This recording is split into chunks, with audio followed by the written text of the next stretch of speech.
Welcome to the Playbook presented by the Leaders Lab. I'm Ken Eslick, and if you're a leader or founder who wants to hire top talent, scale your business, and sell for more, you're in the right place. Each week, Onika Kwatsha and I bring you practical, actionable advice that you can put to work immediately to make an impact in your business today.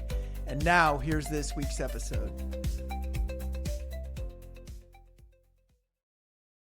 Welcome back. Most people think they see the world objectively, but in reality, we tend to see the world through the lens of our experiences.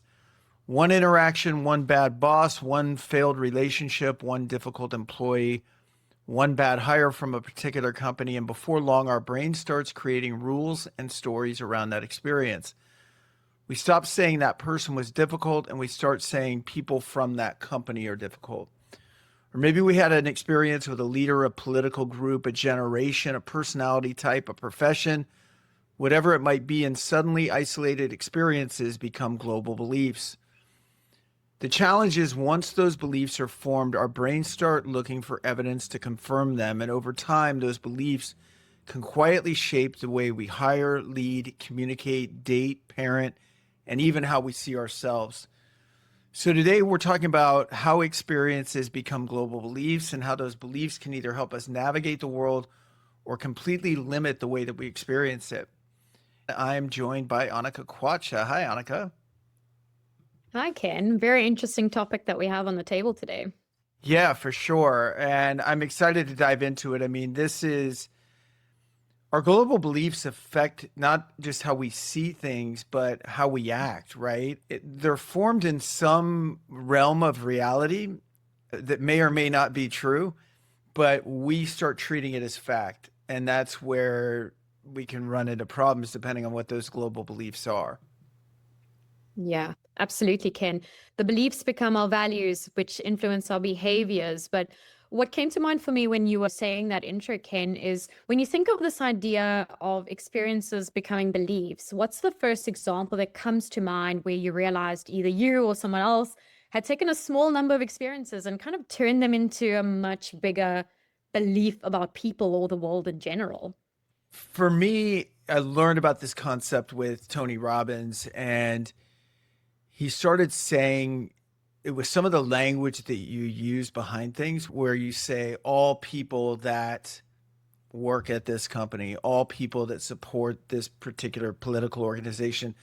Whenever you hear things like all or words that are encompassing, it means that you've decided if someone votes a certain way, if they look for a certain way or come from a certain place, that they must fall into this category, right? It can also be good. Somebody could have a global belief system that every day is a great day because I'm alive. That could be a global belief that they have, but that's actually more of a personal belief. But they could say another global belief could be people are inherently good. That's a global belief. People are inherently bad. That's a global belief too, right?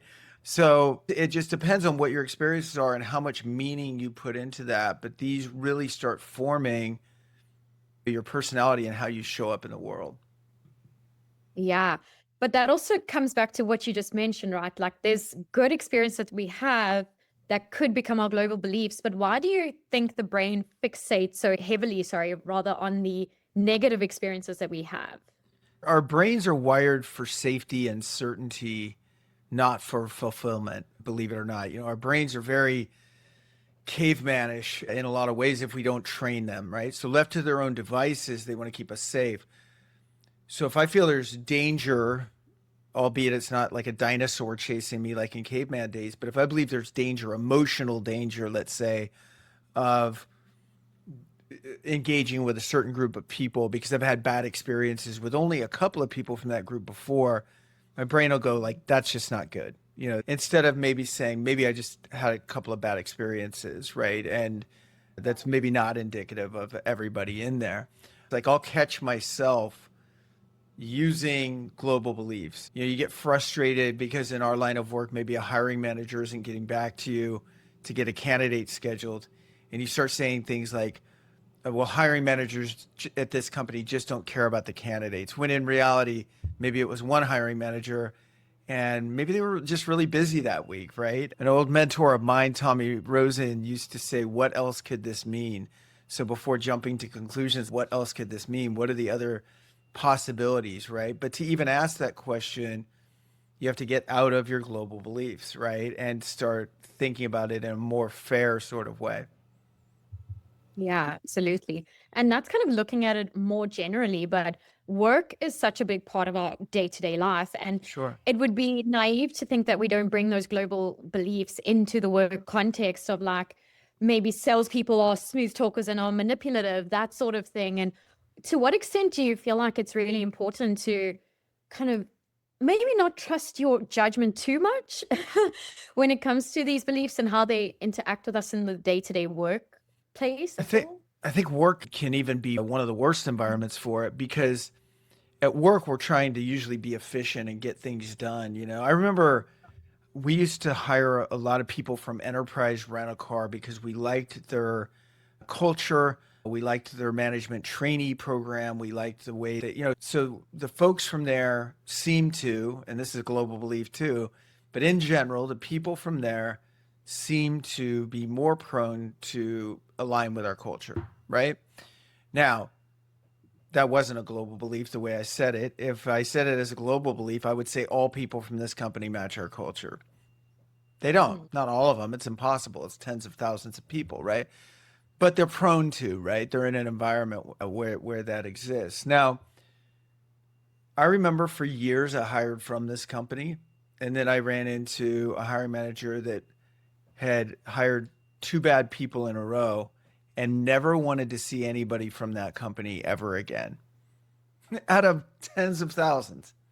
You know what I mean? The two bad Because ones stood because out. to them it was a waste of their time. All people now are bad from that company. And listen, there's things we have to do. Society's kind of built this way. If you're below the age of 25, 26, your insurance rates are going to be higher because they have some stats behind it that say you're more likely to wreck your car. But are all drivers below the age of 26 reckless drivers or dangerous, or do they all have more accidents? And absolutely not, right? But society tends to lean into this idea of global beliefs. I think it's gotten really, really bad in the last few years. When you talk about countries being divided, people going head to head in their own communities over things that really, when their ultimate best interest or North Star is probably the same. They want a safe environment, a place to prosper and make money, raise their kids. And yet they have two different ways of going about it. And the answer to that is nothing in the middle. There's nothing about understanding. Understanding right now is almost like a weakness. Like you're not firm to your convictions, because you're trying to see someone else's point of view. And that's creating political wars, religious wars, and everything else. I don't want to get on a soapbox. I'm not an expert in that area. I can just say that for sure, I do have a global belief in that if everybody could at least try to put themselves in the other person's shoes, we'd have a lot more harmony both in and out of the workplace. And these global beliefs tend to like take over our mind, right? Like if I had a really bad boss before and I start somewhere else, I'm going to kind of immediately think, executives, these bosses, they don't care about me. How do I break that down? Like I'm aware that I'm having this belief that's not really evidence-based, but what are the next steps that I take thereafter?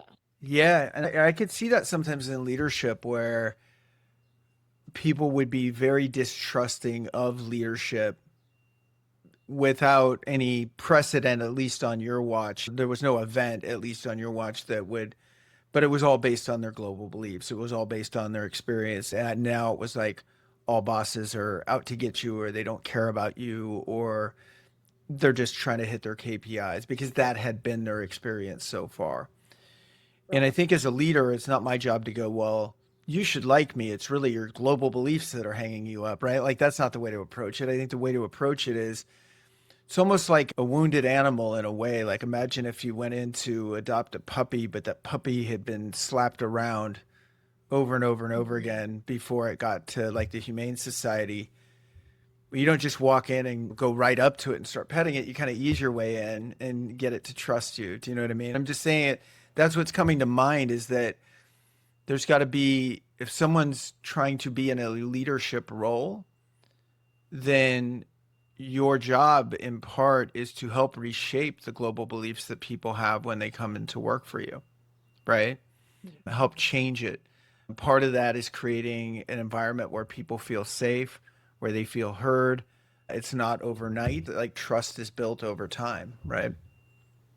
Absolutely, Ken.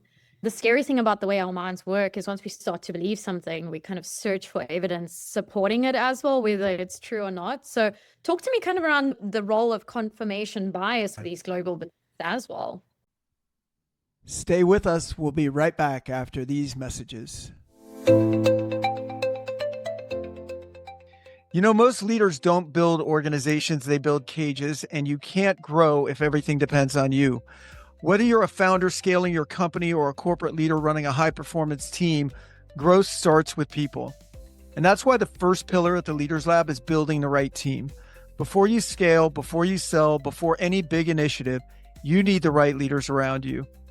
Our team has placed over 1,000 executives into Fortune 500 and fast-growing startups and supported over 75 acquisitions along the way, helping leaders create over $1 billion in enterprise value. At the Leaders Lab, we help you hire top talent, scale with confidence, and build a business or team that can thrive without you. Take the free Scale Up scorecard at theleaderslab.co or email me directly, ken@theleaderslab.co, to find out how ready your organization really is for growth. And now, back to the playbook.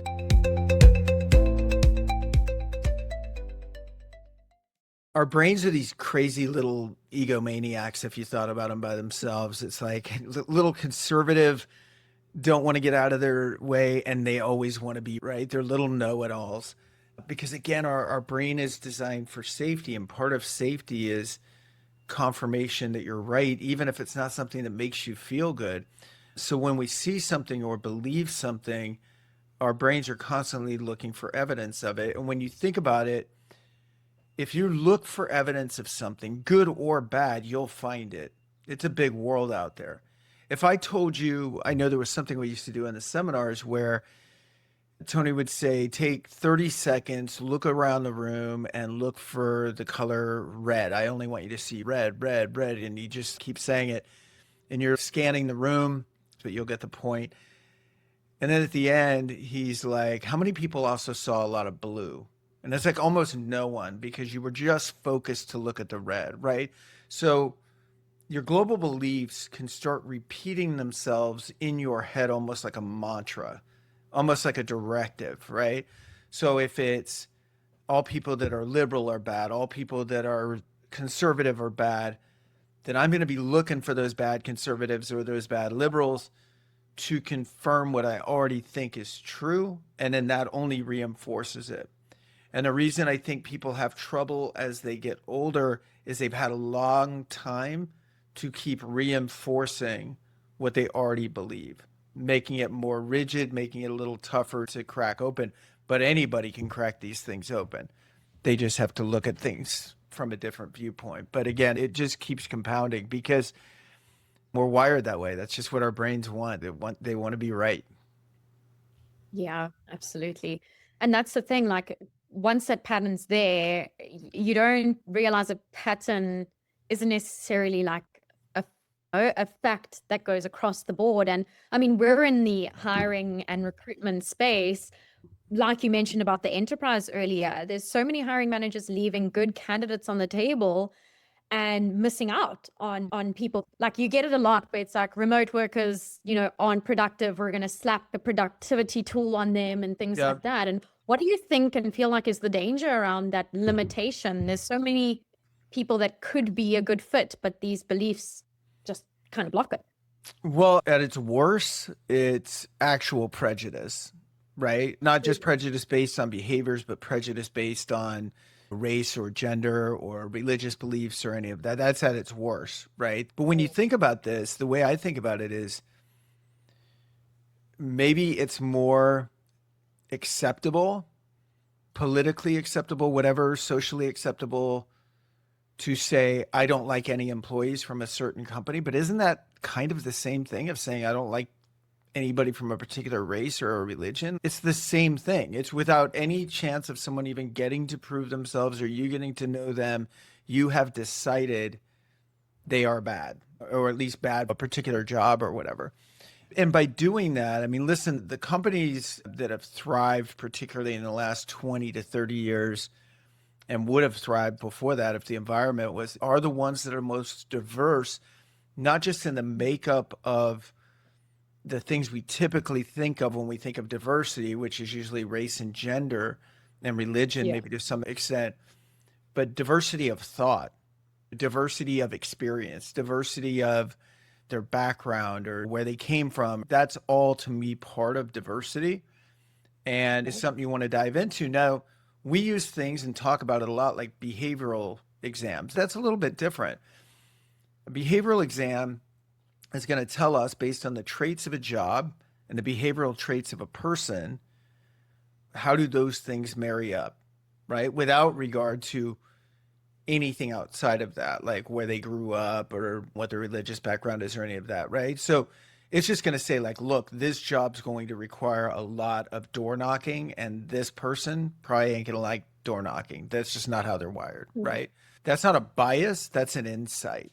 A bias is, I'm not even going to give them the test because they work for Enterprise, and I decided because of 2 bad hires that I don't like Enterprise, so they're not even going to get to the test, right?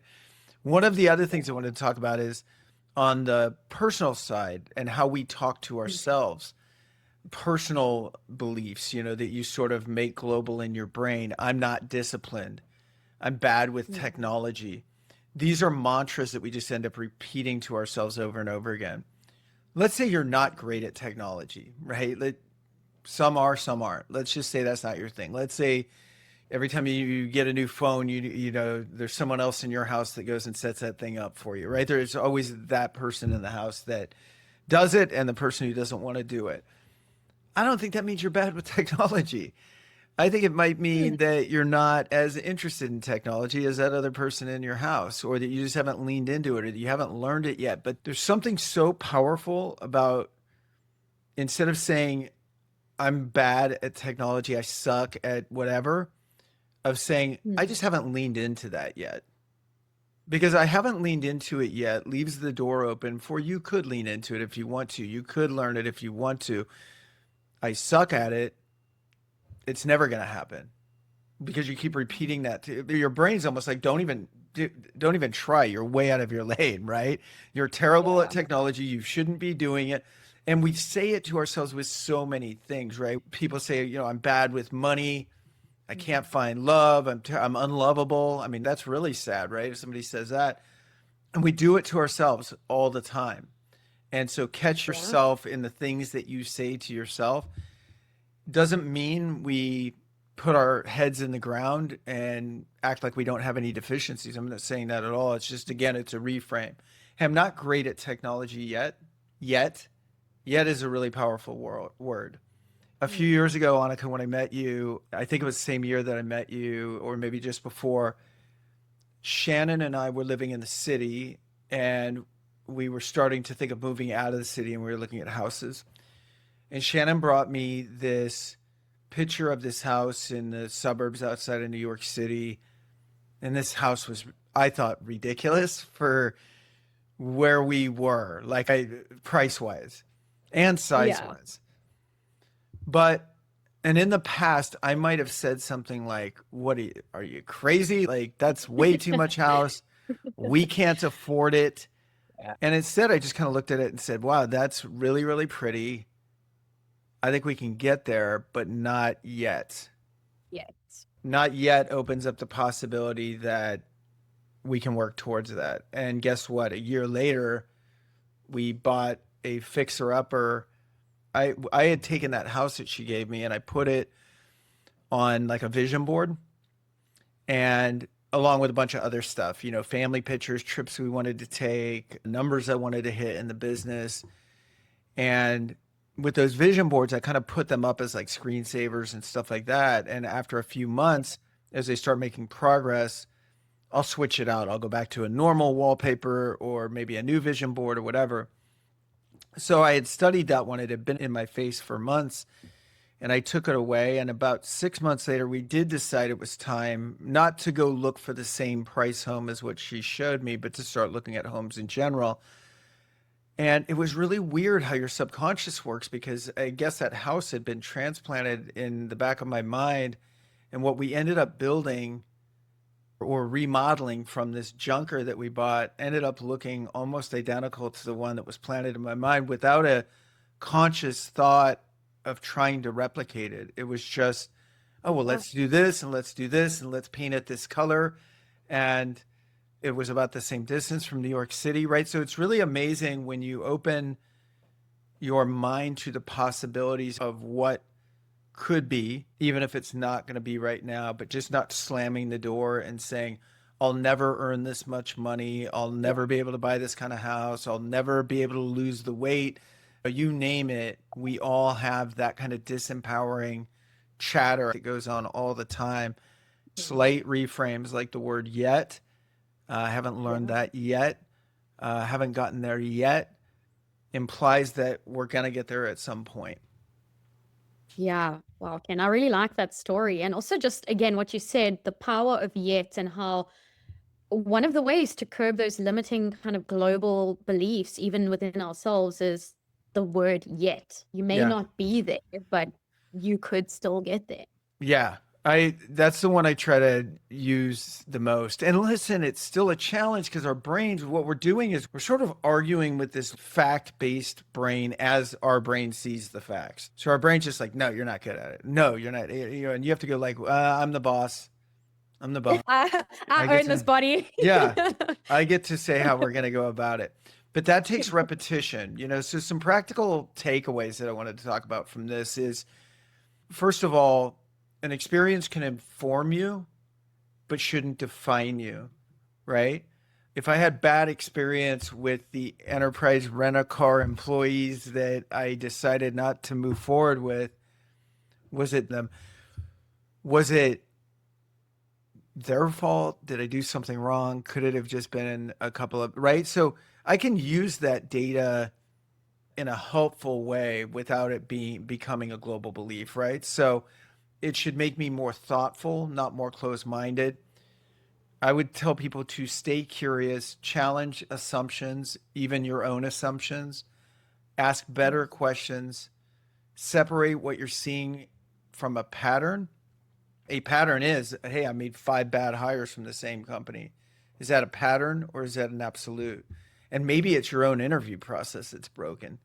Maybe you were haloing them before because you heard they were great, so you didn't do a deep enough dive in the interview process to really find out. By the way, I love Enterprise Rent-A-Car, which is why I brought them up, and how they train their people. I feel like they took some shots today, and I don't know why. They just happen to be the ones we mentioned. But judge individuals individually, right? I mean, that's really what we have to do. And then finally, I'll kind of leave everybody with experience. Experiences are valuable teachers, but they become dangerous when we allow them to harden into our unquestioned beliefs about entire groups of people, industries, relationships, or even ourselves. So that's it. Thanks for joining, Onika, and we'll see you guys in the next week or two in the Playbook. Take care.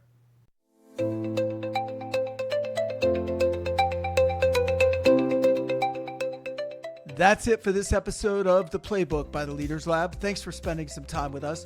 We'd love it if you would subscribe, share the show, and leave a quick rating and review. Your feedback helps us grow and it helps more leaders and founders join the conversation. If you'd like to talk more about hiring, scaling, or selling your business, please email me, ken@theleaderslab.co, or connect with me on LinkedIn. We'll be back soon with more strategies you can put to work today. I'm Ken Eslick with Onika Kwatsha. Thanks for joining us. Join us again next week in The Playbook.